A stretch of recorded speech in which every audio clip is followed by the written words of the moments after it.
Thank you for being here. I really appreciate that you guys showed up because y'all are making me nervous, okay? And especially on this snowy night, and you know, we could just all be at home behind the computer scrolling. So the fact that you are physically present tonight matters. I do want to give a special thanks to my husband, Tony. He didn't even flinch when I finally told him that he was going to be coming on this campaign journey with me. So thanks, babe. And I want to give a shout out to my treasurer, Don. He couldn't make it tonight, but he is still minding our P's and Q's to make sure we're on the up and up with the financials. And then thanks to all the friends and community members that gave for this awesome raffle prizes this evening. So, my name is Monica Balestreri, and I'm running for County Council to bring transparency, accountability, and community involvement and fresh leadership to our local government. For more than a decade, I've worked behind the scenes to make our neighborhood safer, our emergency services faster, and our government more efficient. I started my career in public safety, first for St. Charles City Police Department, and then for St. Charles County Emergency Communications. At both agencies, I worked alongside police officers, firefighters, dispatchers, and EMS, real people doing the hard work to keep us safe. My job was to make sure they had the right data and tools to do their jobs better. From maintaining 911 systems to building maps that guide emergency crews to your front door, I've spent my career making sure the right information gets to the right hands, because when it does, lives are saved. In the private sector, I've partnered with local governments and public safety agencies to modernize 911 systems to ensure that data is accurate for emergency response. Today, I help state departments of transportation plan ahead, respond quickly to infrastructure challenges, and build for the future using technology and data.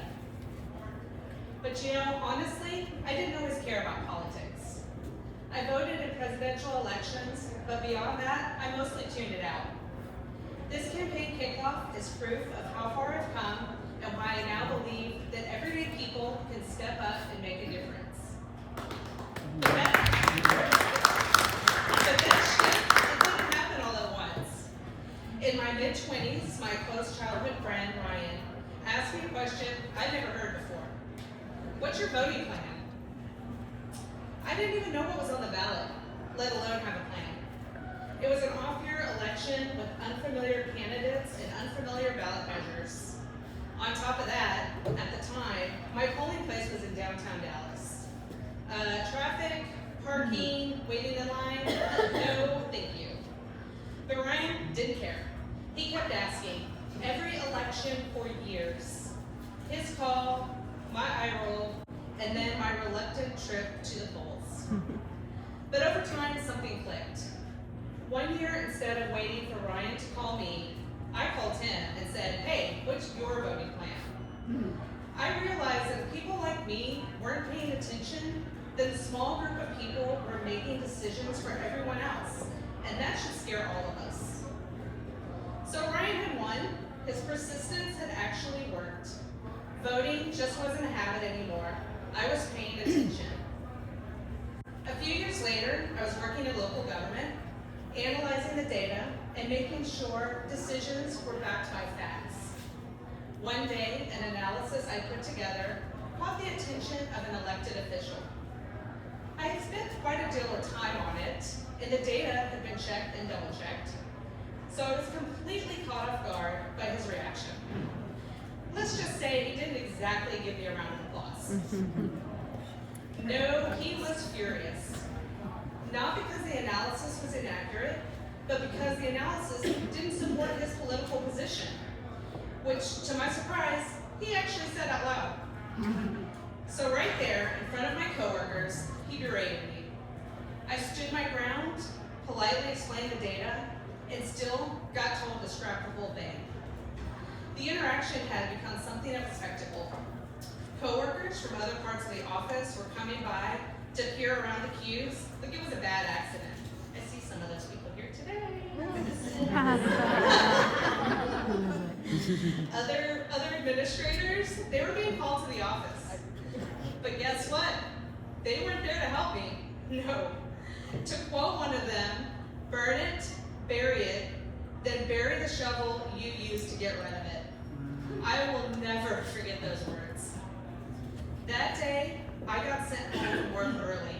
Yep, they sent me home. Feeling unsupported, defeated, and wondering how something like that could happen in our community.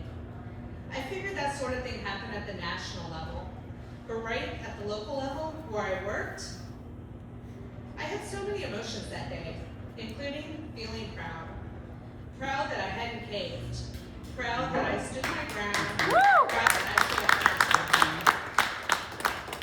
up. And that was the first time I thought, maybe I should run for office. Because if this could happen right here, then we need leaders who will protect the people doing the hard work, telling the truth, and standing up for what's right. Woo. All right. It took some time, but I'm here now, running to make sure our local government works for everyone, not just the powerful or loudest voices. And I'm here to make sure no government employee ever has to feel the way I did that day. Unsupported, unheard, and unprotected for simply doing my job with integrity. I often think about Ryan, my friend who annoyed me into voting. He passed away in 2018, and without him, I don't know that I'd be standing here tonight.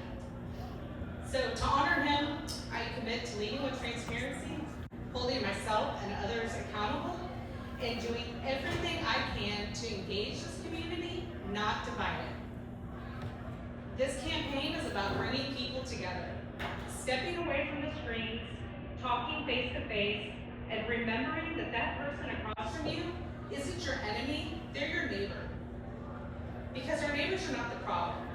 The problem is we've stopped listening and started labeling instead. Politics has gotten loud.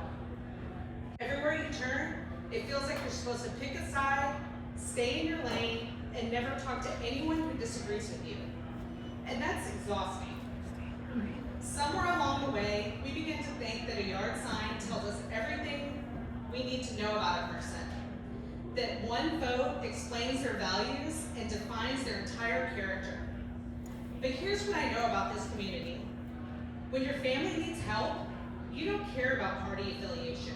You just care that someone shows up. We shop at the same grocery stores, we sit in the same traffic, and we complain about the same potholes. We are far more alike than we are different, even when we don't agree. And we won't agree on everything. We shouldn't. Different perspectives make us stronger. But we can disagree without being disrespectful, and we can work together to solve real problems. That doesn't mean abandoning your values. It means respecting that your neighbor's values come from their own lived experiences, just like yours do. No one has ever said, I really hope my local government is inefficient, confusing, and unresponsive. No one wants that. Local government isn't Washington, D.C., or even Jefferson City. This is about us, our local community. People want safe neighborhoods. They want honesty from their leaders. They want their voices to matter. They want their tax dollars used responsibly. And they want to feel heard, not just when it's convenient, but especially when it's not. And I believe that listening is the most important quality in our leaders. Leadership that shows up and listens to everyone. We all want the county to run efficiently, regardless of party affiliation. So tonight isn't just about launching a campaign. It's about launching a movement rooted in honesty, collaboration, and community. So if you believe in transparency, if you believe in accountability, if you believe our local government should work for everyone, then I'm asking you to stand with me, talk to your neighbors, volunteer, share my message, and yes, be that annoying friend that asks, what's your voting plan? Because at the end of the day, we're all in this together. And if we lead with a little more empathy, a little more honesty, and a lot more listening, together we can build a stronger, safer, and more connected community. Thank you for being here, and thank you for believing in my campaign.